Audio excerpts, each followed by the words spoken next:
अब आया असली स्वाद। अब आया स्वाद। जब स्वाद के पड़े हो लाले तो MDH का चंकी चाट मसाला डालें। MDH का चंकी चाट मसाला।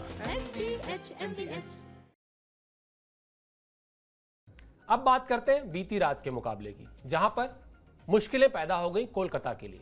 अब अगर ये किसी और टीम के लिए मुश्किलें पैदा हुई होती, जैसे चेन्नई की टीम प्लेऑफ की रेस से बाहर है, हैदराबाद की टीम प्लेऑफ की रेस से बाहर है, राजस्थान की टीम प्लेऑफ की रेस से बाहर है, तो तकलीफ उतनी ज़्यादा नहीं होती फैंस को। लेकिन कोलकाता की टीम अगर प्लेऑफ की रेस से बाहर हो जाएगी तो जो सबसे बड़ा सवाल और बवाल वो यही है कि साहब वो 2024 की चैंपियन टीम है, लेकिन इस टीम का काम खराब किसने किया? काम खराब एक ऐसी टीम ने किया जो खुद पॉइंट टेबल में आखिरी पायदान पर चल रही है पिछले काफी समय से। चेन्नई ने कोलकाता को मुश्किल में डाल दिया।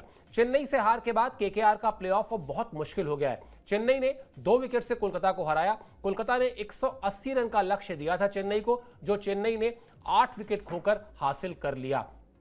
लग तो रहा था अंकिता कि शायद एक बार फिर चेन्नई के हाथ से यहां बाजी फिसलने वाली है, जिस तरह से वो अप्रोच था, लेकिन किस्मत से ही सही वो जीत मिली। और उस जीत से उनको जितनी ज्यादा खुशी होगी, उससे ज्यादा जो अफसोस है वो कोलकाता के कैंप में है, क्योंकि अब कोलकाता का प्लेऑफ मतलब अब वो दूसरी टीमों के भरोसे आप बैठे रहेंगे। और उसमें भी सबसे बड़ा जो खेल होगा, पहले तो आप वो अपने बाकी बचे दोनों मैचेस जीतिए, एक टेढ़ी खीर, और दूसरा फिर वो नेट रन रेट यानी जो विलन होता है आईपीएल का, वो भी खेल करेगा। कुल मिला जुला के कोलकाता के लिए मायूसी वाला मैच रहा। देखिए मतलब अभी तक तो 3 मुकाबले ही जीत पाई है चेन्नई की टीम, लेकिन हम बार बार वही बात कर रहे थे अपने शो में कि जो नीचे की टीम होती है वो मैच बिगाड़ती हैं। मतलब आप अगर दहलीज पर जीत के जाते रहेंगे, लेकिन ये टीम आपका पैर पकड़ेगी और कहेगी नहीं हमारे साथ आप चलिए, आपका स्वागत है हमारी टीम में। और चेन्नई की टीम ने वही किया। आखिरी 2 बॉल बची थी और उस मुकाबले को अपने नाम किया। और खासकर यहाँ पर युवा खिलाड़ियों को जो है वो सबसे ज़्यादा क्रेडिट देना चाहिए। नूर अहमद ने गजब की गेंदबाजी की, टोटल उनके 20 विकेट हो गए हैं और अपने आप में दर्शाता है कि टीम, युवाओं की टीम काफ़ी बेहतरीन नजर आई है। हालांकि वही होता है कि फैंस को भी ये चाहिए था कि भाई अब इस बार धोनी कुछ कर दें, मैच जीत जाएं। और सबसे इंटरेस्टिंग बात यह है कि पहला मैच मार्च में जीती थी, दूसरा मैच अप्रैल में और तीसरा मैच मई में जीत पाई है। मतलब एक महीने का जो गैप रहा है, 3 मुकाबले जो है वो जीते हैं चेन्नई की टीम ने। और चलिए ठीक है, मतलब अंत में आपको पूरा सिनेमा जो है वो हम कहते हैं ना कि एंडिंग अच्छी होनी चाहिए, हैप्पी एंडिंग होनी चाहिए। तो चेन्नई की टीम ने हैप्पी एंडिंग अपने फैंस के लिए किया। और मतलब मैच जो था वो ईडन गार्डन में था, लेकिन वहां पर पीला समंदर जो है वो देखने को मिला था। मतलब फैंस जो है भारी तादाद में थे और हर बार यही कहते हैं, कुछ पोस्टर्स भी मैंने देखे कि हम यहाँ पर धोनी को, विनिंग धोनी नहीं, मतलब धोनी के लिए हम आए हैं। हाँ बिल्कुल, वो धोनी के लिए, धोनी की जो फैन फॉलोइंग है ना, वो ऐसी फैन फॉलोइंग है जो कहीं भी किसी भी शहर में मैच हो रहा हो, लेकिन वहाँ उनके फैंस जाते हैं और वो वहाँ पर टीम को सपोर्ट करते हैं, धोनी को सपोर्ट करते हैं और कहीं ना कहीं अपना धन्यवाद देते हैं धोनी को। जो धोनी ने भारतीय क्रिकेट को दिया, जो धोनी ने चेन्नई की टीम को दिया, उसका जो योगदान है वो कभी कम नहीं हो सकता। तो वो शायद एक तरीका है, लेकिन अब समय तो आ ही गया है धोनी के लिए भी कि वो फैसला करें कि उनको अब करना क्या है। क्योंकि इस सीजन में टीम की जो हार है उसकी जब आप वजहों को तलाशेंगे तो उसमें धोनी की बल्लेबाजी, उनकी लीडरशिप स्किल, उनका पूरा ओवरऑल परफॉर्मेंस, ये सब कुछ बहुत मैटर करता है। चलिए, कोलकाता की तकलीफ जो बढ़ी है उसके बारे में बात कर लेते हैं। अब सिर्फ 2 मैच बचे हैं कोलकाता के, जिसका जिक्र अभी थोड़ी देर पहले हम कर भी रहे थे। दोनों मैच अगर जीत जाएगी कोलकाता की टीम अंकिता, तब उसके पास 15 अंक होंगे। अब प्लेऑफ की चौथी टीम के तौर पर थोड़ी संभावना बची रह जाएगी। कोलकाता को नेट रन रेट भी अच्छा रखना होगा। क्यों? क्योंकि मुंबई, दिल्ली और लखनऊ, ये तीनों ही टीमें जो है वो जिस तरह का पॉइंट टेबल का गणित उलझ रहा है, उस उलझते हुए गणित में ये तीनों ही टीमें अपने अपने को रेस में बनाए हुए हैं। मुंबई भी है, दिल्ली भी है, लखनऊ भी है, और इन तीनों ही टीमों के पास अगर अपने सारे मैचेस ये जीतते हैं तो कोलकाता से आगे निकलने का मौका भी है। तो इसीलिए हम बार बार ये कह रहे हैं कि अब अगर शायद कहीं से किस्मत बहुत ही बुलंद हो और कुछ ऐसा हो जाए कि कुछ टीमों के पॉइंट्स बारिश की वजह से बट जाएं, या कोई बड़ी टीम टॉप की टीम को निचले क्रम की टीम हरा दे, वहां कोई बड़ा उलटफेर हो जाए और जो 2 मैचेस कोलकाता को जीतने हैं वो दोनों मैचेस कोलकाता बड़े मार्जिन से जीत ले और वहां अपने नेट रन रेट को इतना सुधार ले कि फिर वो बाकी टीमों से आगे निकल जाए, तभी शायद कोई थोड़ी बहुत गुंजाइश बनती है। वरना फिर अब प्लेऑफ की कहानी जो है वो लगभग खत्म हो चुकी है। कैसा रहा मैच ये आपको बताते हैं इस अपडेट के जरिए कि किस तरह से एक इंपॉर्टेंट मैच में, जो बीती रात जिस मैच का हम जिक्र कर रहे हैं चेन्नई के खिलाफ, एक इंपॉर्टेंट मैच में किस तरह से कोलकाता की टीम जो है उसकी शुरुआत ही खराब रही। दूसरे ही ओवर में रहमानुल्लाह गुरबाज जो हैं, जो ओपनर हैं, वो आउट हो गए। इसके बाद सुनील नरेन ने 26 और अजिंक्य रहाणे ने 48 रन बनाकर पारी को संभाला। Manish Pandey 36 run, Andre Russell 36 run, इन्होंने भी योगदान दिया। लेकिन फिर वो आखिरी ओवर में जिस तरह से रन्स बनने चाहिए, खासतौर पर आखिरी की 15-20 बॉलों पर जिस तरह से रन्स बनने चाहिए थे, वो रन नहीं बन पाए, क्योंकि जो हिटर्स थे, जिस तरह के हिटर्स हैं, वो हिटर्स वहां पर थे ही नहीं। रिंकू सिंह जरूर थे, लेकिन रिंकू सिंह से उस तरह से बल्लेबाजी नहीं हुई। कुल मिलाजुला के रन्स कम पड़ गए। अब यहां से अजिंक्य रहाणे के लिए अब जो चैलेंज है वो यही है मेरे ख्याल से। जैसे कई बार आप कहते हैं ना कि तुम अपना काम करो बेस्ट, बाकी छोड़ दो, बाकी शायद तुम्हारी किस्मत में लिखा होगा तो होगा, नहीं होगा तो नहीं होगा। अजिंक्य रहाणे के लिए एज अ कैप्टन, एक डिफेंडिंग चैंपियन टीम के कप्तान बनाए गए थे सीजन में, उनके लिए अब शायद सबसे बड़ा जो स्टेटमेंट होगा वो स्टेटमेंट यही होगा कि वो बाकी बचे दोनों मैच जीते और फिर बाकी चीजों को किस्मत के भरोसे छोड़ दें। बिल्कुल, क्योंकि देखिए अभी तक तो कप्तान ने अपना काम बिल्कुल बखूबी किया, उन्होंने बढ़िया बल्लेबाजी की, लेकिन वही है कि टीम में एक या दो खिलाड़ी आपको मैच नहीं जिताएंगे, आपको हर डिपार्टमेंट में अच्छा करना पड़ेगा। वेंकटेश अय्यर की तरफ से मतलब अभी तक कोई कंट्रीब्यूशन जो है वो देखने को नहीं मिला था, तो यही सब चीज़ें होती हैं। और कहा जाता है कि भाई इनके मिडिल ऑर्डर के अलावा जो निचले क्रम की बल्लेबाजी है वो काफ़ी बेहतरीन है, लेकिन अगर आप मैच में हारेंगे, मैच में बने ही नहीं रहेंगे, और अगर वही कहते हैं कि थोड़े बहुत रन्स और बन जाते हैं, क्योंकि T20 खेल अब ऐसा हो गया कि 200 के पार भी जब चेज हो जाता है, बड़े बड़े रन्स जो चेज हो जाते हैं, वहां पर भी आपको ध्यान में रखना होगा कि 200 के पार तो आंकड़ा आपको करना ही पड़ेगा, अपने रन्स बनाने पड़ेंगे। ये दिमाग में हर खिलाड़ी, हर कप्तान को रखना होता है और रखना भी चाहिए, क्योंकि अब गेम थोड़ा सा चेंज हो गया है, अप्रोच चेंज हो गई है। तो अब मतलब वही है कि 15 पॉइंट आपके टोटल होंगे अगर आप जीतते में, बहुत मुश्किल डगर आपके लिए हो रही है। हालांकि अभी ऑफिशियली कुछ भी नहीं कहा गया, लेकिन फिर भी मुश्किल बहुत है। मतलब हर एक मैच में अगर आप जीते हैं, हारते हैं, तो फिर आपके पॉइंट्स में भी असर देखने को मिलता है। और सबसे बड़ा जो हम बार बार कहते हैं ना कि सबसे बड़ा जो यमराज है वो है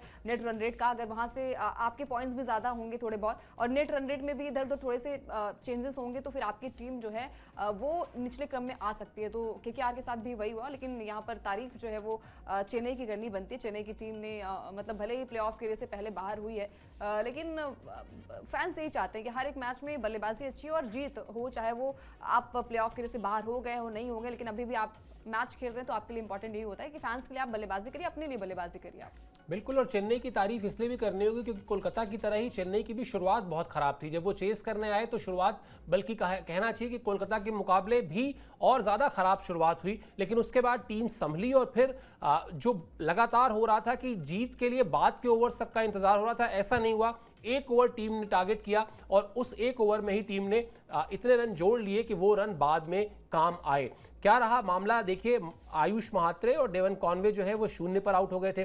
उसके बाद उर्विल पटेल ने 11 गेंद पर 31 रन जोड़े। ब्रेविस और शिवम दुबे की साझेदारी से जीत मिली और ब्रेविस ने 52 रन बनाए, शिवम दुबे ने 45 रन बनाए और धोनी ने भी 17 रन बनाए। हालांकि धोनी की जो स्ट्राइक रेट थी वो 100 से कम की थी, लेकिन चलिए यहाँ पर स्ट्राइक रेट मैटर नहीं करती, यहाँ पर अब वो जीत मैटर करती है जो टीम को चाहिए थी। क्योंकि अब वो प्रयास यही होगा कि जो 10वें नंबर पर टीम है वो 10वें की बजाय अगर 7वें 8वें तक अगर आ सके, कहीं कुछ और मैचेस जीतकर जो बचे हुए, तो शायद स्थिति बेहतर हो जाएगी। कोलकाता को क्या भारी पड़ा ये भी आपको बताते हैं, जिसका जिक्र अभी हम कर रहे थे कि इस बार चेन्नई ने मैच को अंत तक ले जाकर जीतने का प्रयास नहीं किया, बल्कि बीच में ही जो 11वां ओवर था, उस 11वें ओवर को, जिसका जिक्र अजिंक्य रहाणे ने भी बाद में किया, उस 11वें ओवर को टारगेट किया और वैभव अरोड़ा के उस एक ओवर में 30 रन बने, 3 चौके 3 छक्के लगाए ब्रेविस ने, और बहुत ही आक्रामक बल्लेबाजी जो है वो देखने को मिली जो कोलकाता को भारी पड़ी, और 22 गेंदों पर उन्होंने अपना अर्धशतक पूरा किया। देखा जाए तो शायद ये एक स्ट्रैटेजी जो है फेवर में गई चेन्नई के, और बहुत बड़ा सबक भी था कि आप हर मैच को हम डेप्थ में ले जाके 18वें ओवर में जीतने का प्रयास करेंगे, 19वें ओवर में हम थोड़ा सा अपने हाथ खोलेंगे, उसकी बजाय बीच के ओवर्स में एक ओवर को टारगेट किया, 30 रन जोड़ लिए। और इसीलिए बाद में जब रन नहीं बन रहे थे, ओवर में 4 रन और 5 रन बने, तब भी इन 30 रन का जो कुशंस था उसने रिक्वायर्ड रन रेट को बढ़ने नहीं दिया, और आपने कहना चाहिए कि आसानी से मैच जीत लिया।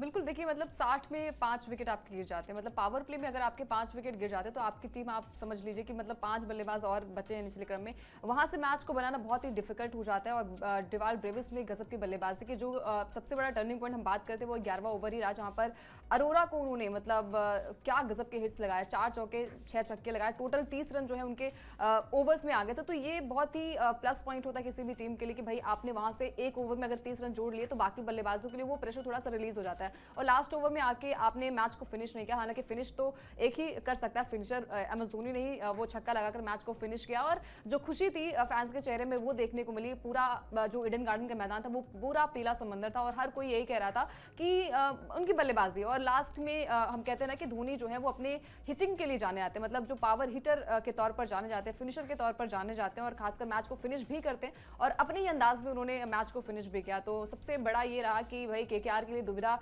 और भी ज्यादा बढ़ गई है। अगर आपको प्लेऑफ में पहुंचना है तो हर एक हाल में मैच को बड़े अंतर से आपको जीतना पड़ेगा, नेट रन रेट भी आपको एक बेहतर करना पड़ेगा, तभी जाके आपको मैच जीत पाएंगे। अदरवाइज क्रिकेट यही है कि मतलब अगर आप 60 में 5 विकेट गिरे तो हमने भी सोच लिया था कि भाई चेन्नई का वही हाल होगा जो अभी हाल फिलहाल में आरसीबी के खिलाफ हुआ था, और हर कोई सोच यही रहा था कि भाई अब चेन्नई का कमबैक जो है वो नहीं हो पाएगा। साल 2025 जो है वो इनके लिए खतरे की घंटी की समान नजर आया है, तो वैसा ही होगा। लेकिन नहीं, वहां पे उनके बल्लेबाजों ने अच्छा प्रदर्शन किया, और उर्विल पटेल हर एक छोटी छोटी पारी जो है वो हर एक बल्लेबाज के लिए बहुत बड़ी पारी होती है, और खासकर टीम के लिए भी बहुत तरीके से अगर हम देखें तो छोटे छोटे रन्स जो होते हैं ना वो बड़े मार्जिन तक ले जाते हैं। और ये 2019 के बाद से चेजबल हम कहते हैं ना कि चेस कर पाई है 180 का टारगेट। बिल्कुल, और अभी 2 मैच बचे हैं, 6 अंक हो गए हैं उनके पास, तो कोशिश ये होगी कि कम से कम डबल डिजिट में पहुंच जाएं। अगर 2 मैचेस और जीतते हैं तो उनके 10 पॉइंट हो जाएंगे, और अगर आप 10 पॉइंट पे हो जाएंगे तो फिर बहुत चांसेस इस बात के हैं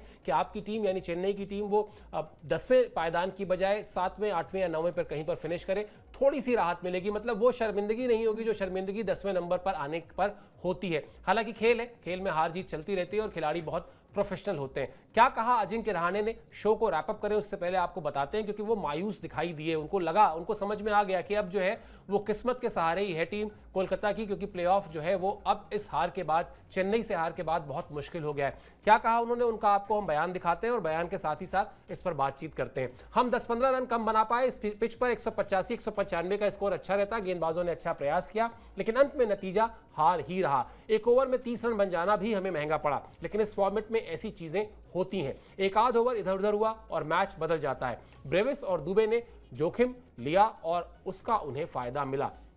मुझे कोई शिकायत नहीं है, गेंदबाजों ने अपना पूरा प्रयास किया, अगले 2 मैचों में जीत का प्रयास करेंगे। मुझे लगता है अंकिता यही प्रोफेशनल अप्रोच भी है कि अब आप बेस्ट पॉसिबल यही है, सेकंड बेस्ट पॉसिबल जो आप कहते हैं वो यही है कि आप अपने दोनों मैच जीतिए और उसके बाद छोड़ दीजिए बाकी टीमें किस तरह से परफॉर्म करती हैं, क्योंकि ऐसा नहीं है ना कि किसी एक मैच में किस्मत खराब सिर्फ केकेआर की थी, अभी और भी कुछ टीमें ऐसी होंगी जिनकी अच्छी खासी चलती जो नाव है ना वो थोड़ी डगमगाएगी। तो कई बार आप बैठिए, अपना काम करिए, अपने काम यानी अपने दोनों मैचेस को अच्छे मार्जिन से जीतिए और बाकी चीजें छोड़ दीजिए बाकी टीमों के भरोसे। चलिए अब हमको इजाजत दीजिए, जब हम मैच का प्रीव्यू शो लेकर आएंगे तो वहां पर आपको प्लेइंग 11 को लेकर और पिच रिपोर्ट को लेकर और डिटेल में बात करेंगे, जो पंजाब और दिल्ली का मैच है उसको लेकर। लेकिन फिलहाल इस शो में इतना ही। स्पोर्ट्स 9 को सब्सक्राइब कर लीजिए और मुझे और अंकिता को दीजिए इजाजत। आप हमसे जुड़े इसके लिए बहुत बहुत शुक्रिया, बहुत बहुत आभार।